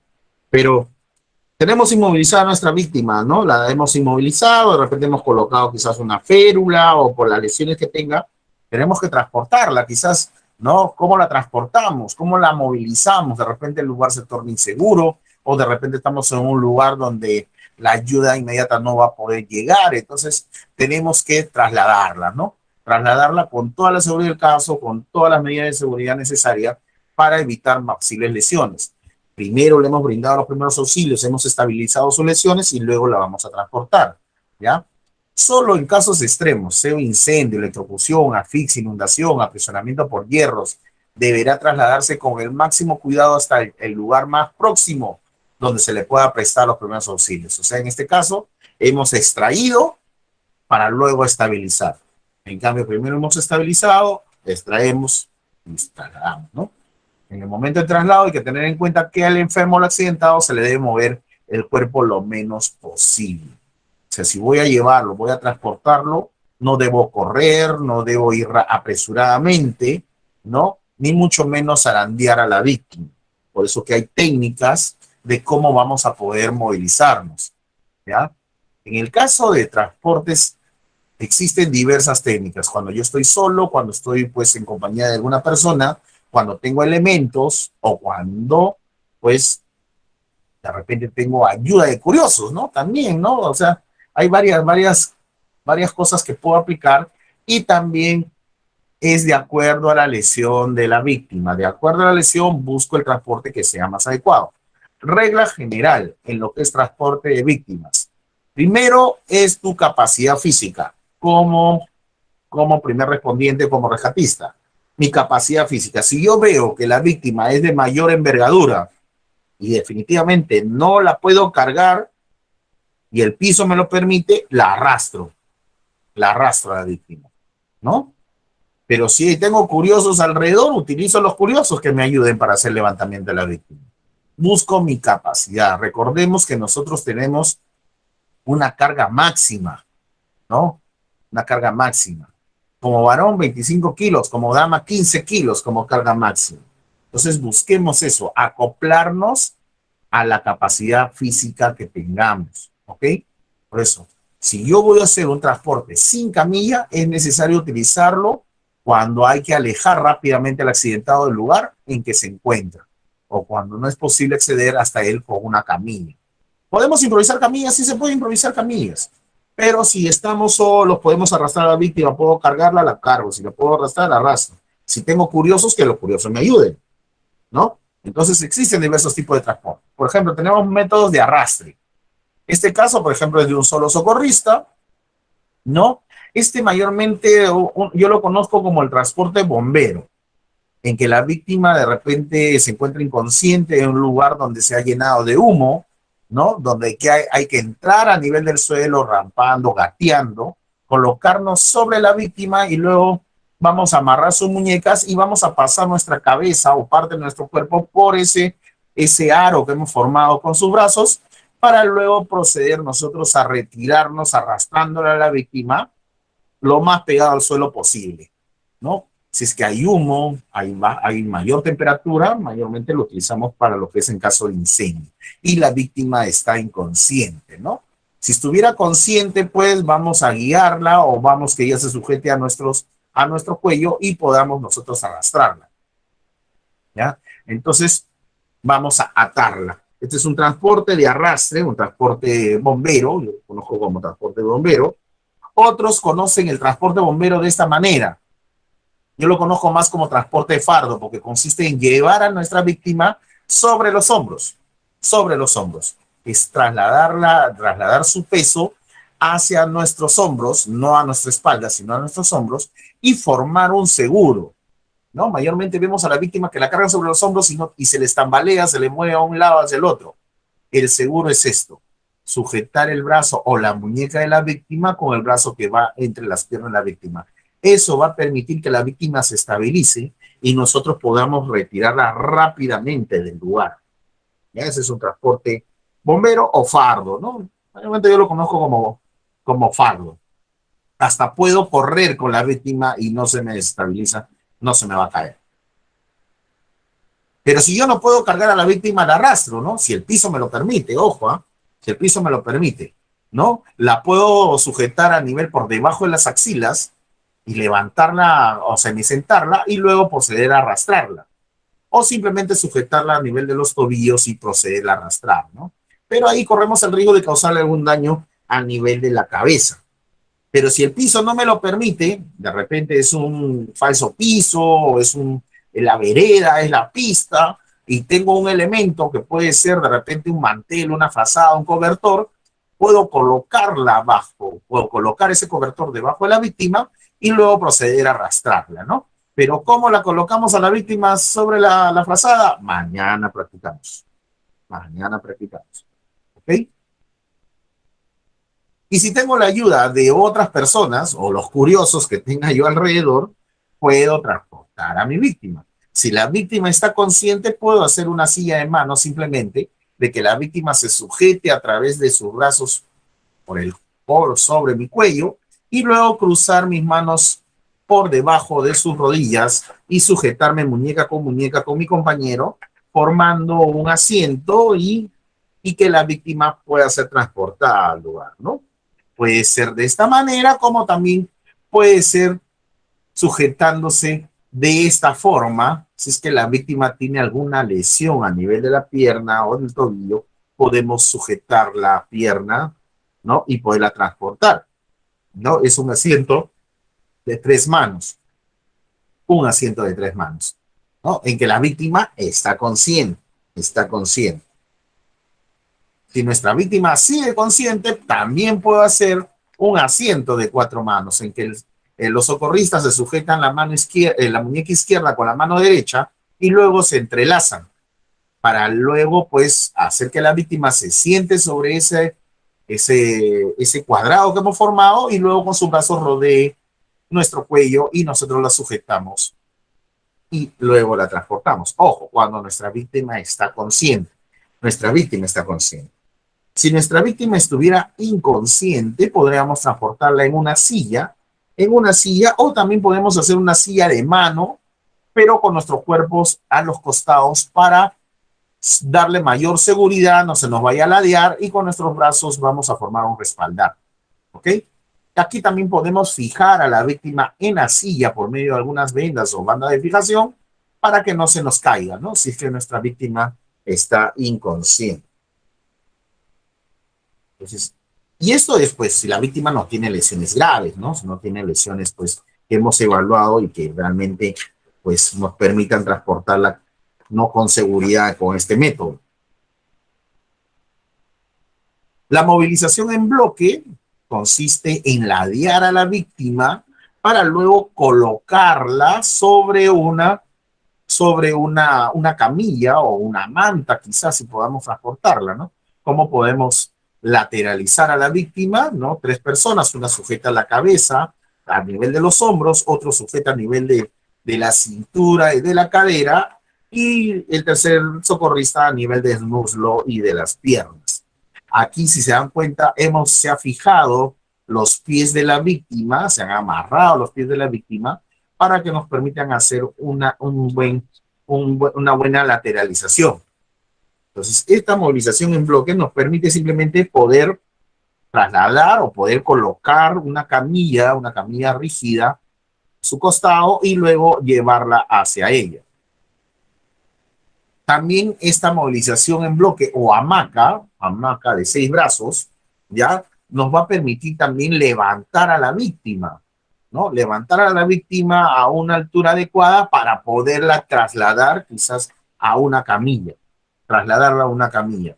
O de repente, pues de repente estoy en un corredor y es muy angosto, donde una camilla no puede entrar, pueda yo levantarla a 3 manos, ¿ya? Levantarla a 3 manos y luego poderme desplazar lateralmente con la persona, ¿ya? Desplazarme lateralmente con la persona.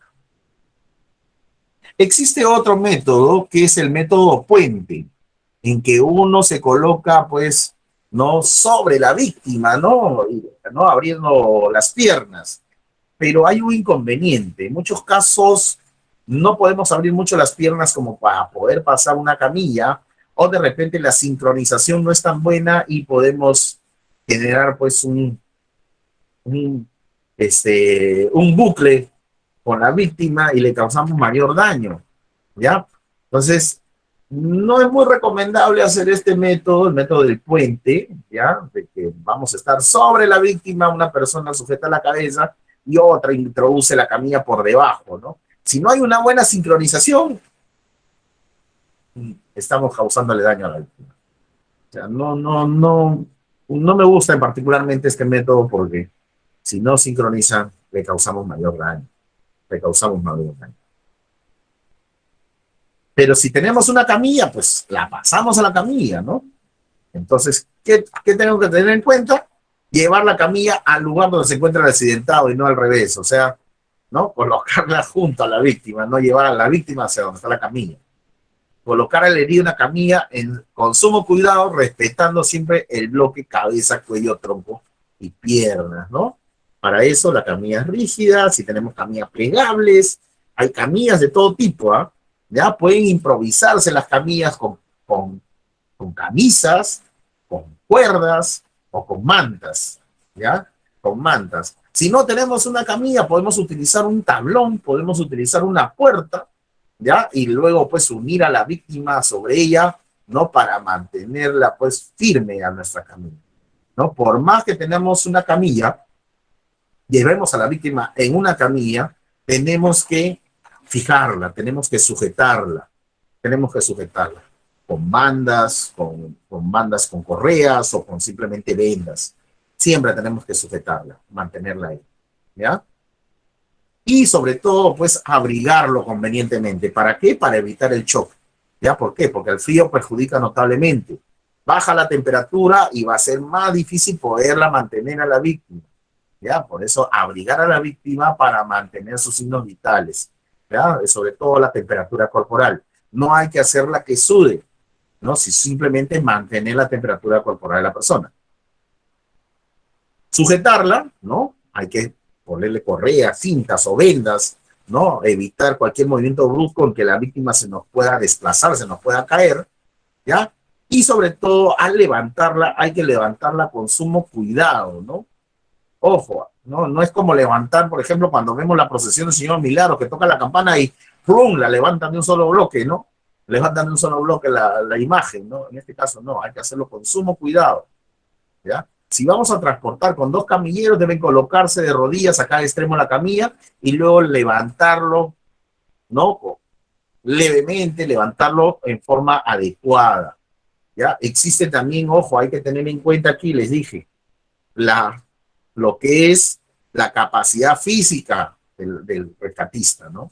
Si yo veo que la persona, pues, pesa más después de 80 kilos, ¿no? Y solamente somos 2, entre 2 son 40 kilos que vamos a cargar, vamos a sufrir estrés, vamos a sufrir cansancio. Entonces busquemos la ayuda de los curiosos. Si son 4 o 6 personas, mucho mejor para hacer un levantamiento de las personas, ¿ya? Las camillas tienen 4 mangos, 4 mangos. Eso significa que en cada mango debe haber una persona para balancear el peso, para balancear el peso. Pero también hay formas en que podemos hacer el transporte e ir rotando en el camino para evitar el cansancio. De repente somos 4 personas y yo estoy sujetando con la mano izquierda y me cansé. ¿Cómo hago yo para cambiar de mano? Voy a tener que bajar a la víctima, ¿no? Para luego cambiar con mi compañero. Eso es, pierdes tiempo, puedes lesionar a la víctima. Entonces, también hay formas en que podemos hacer el levantamiento con camillas, ¿ya? El levantamiento con camillas entre 4 personas y hacer, pues, la movilización en forma rotatoria, ¿ya? En forma rotatoria. ¿Mm? Existen camillas, así como hemos visto, camillas rígidas, camillas plegables, camillas improvisadas. Existen las camillas de tipo tijera o cuchara que se abren para poder colocar a la víctima, ¿no? Se abren y se colocan a los costados de la víctima y luego se juntan y se enganchan. El problema con estas camillas es que son muy pesadas y corremos el riesgo de peñiscar a la víctima, ¿ya? Por debajo de ella. O sea, peñiscamos a la víctima. Ese es uno de los grandes inconvenientes que tenemos con este tipo de camilla tipo cuchara. Existen las camillas de colchón de vasillo, ¿ya? Estas camillas son de un plástico resistente o una especie de marroquín, podría decirle yo, ¿ya? Que se transforma en una manta y se permite colocarla por debajo de la víctima, se puede colocar por debajo de la víctima y luego se amolda y va a tener una bomba de succión. Esa bomba de succión lo que hace es retirar el aire. Y como esta manta en su interior tiene unas bolitas de polipropileno, ¿qué es lo que pasa? Se juntan, se agrupan y se endurece. Entonces toman la forma de la víctima. Existen colchones de vacío tanto para el transporte como férulas de vacío para extremidades, ¿ya? Es un elemento muy caro y muy sensible. Se puede rasgar y ya perdimos una camilla de vacío que te costó aproximadamente unos $2,000. Entonces, no la vemos mucho en el mercado peruano, pero sí es muy útil. Si es que la tenemos, se puede plegar, se puede doblar y se puede colocar, como les digo, por debajo de la víctima como si fuera una manta y luego se amolda y luego le quitamos el aire para que las bolitas de polipropileno se agrupen, se aglutinen y formen a la víctima, ¿no? Formen el contorno de la víctima, ¿ok? Formen el contorno de la víctima. ¿Ya? No tenemos esa camilla, lamentablemente, para poder practicar, pero como les digo, por el precio de esa camilla, prefiero comprarme unas 6, pues, rígidas, que todo el mundo va a poderlas utilizar y va a ser mucho más sencillo, ¿no? Y puedo implementar mis ambulancias o mi sistema que tenga de atención de víctimas con 6 camillas por una sola de estas. ¿Ok? ¿Alguna duda, consulta? Juan, buenas tardes, ¿cómo estás? Hola, Yola Nicolini. Ay, oye, y si no tenemos un collarín para inmovilizar, ¿cómo inmovilizamos a la persona? Podemos improvisar con un periódico, como decía, con un cartón, o si tenemos una gorra, también hasta con la visera de la gorra podemos inmovilizar, ¿ya? Okay. Entonces, sí se puede hacer con un polo, sacamos un polo, improvisamos. Hasta con las mismas vendas elásticas estas de rollo, podemos forrar un periódico y podemos inmovilizar a la víctima. Por eso mañana lleven un periódico para poderlo practicar. Ya, ok, gracias. Ya, ¿cómo estás? Si se sospecha de una fractura cervical, la inmunización ¿Qué tipo de collarín se debe usar? Tiene que ser netamente collarín rígido, de preferencia collarín rígido, ¿no? Existen los tipos Filadelfia que hemos visto, existen también otros tipos de collarines, aquí en el Perú todavía no llegan los collarines X que te hacen una inmovilización tanto desde la escápula, la parte trasera, hasta hasta parte media del pecho y se cruzan y te hagan una inmovilización, hasta permite inmovilizar a la víctima si es que el cuello lo tiene ligeramente tirado hacia un costado, porque se puede movilizar tanto una parte más arriba y otra más abajo, o sea, hay diversos tipos de collarines, pero si no, en caso, los Filadelfia, los rígidos es lo principal, mantener la cabeza lo más recta posible, en una posición neutra y colocar el collarín, y colocar el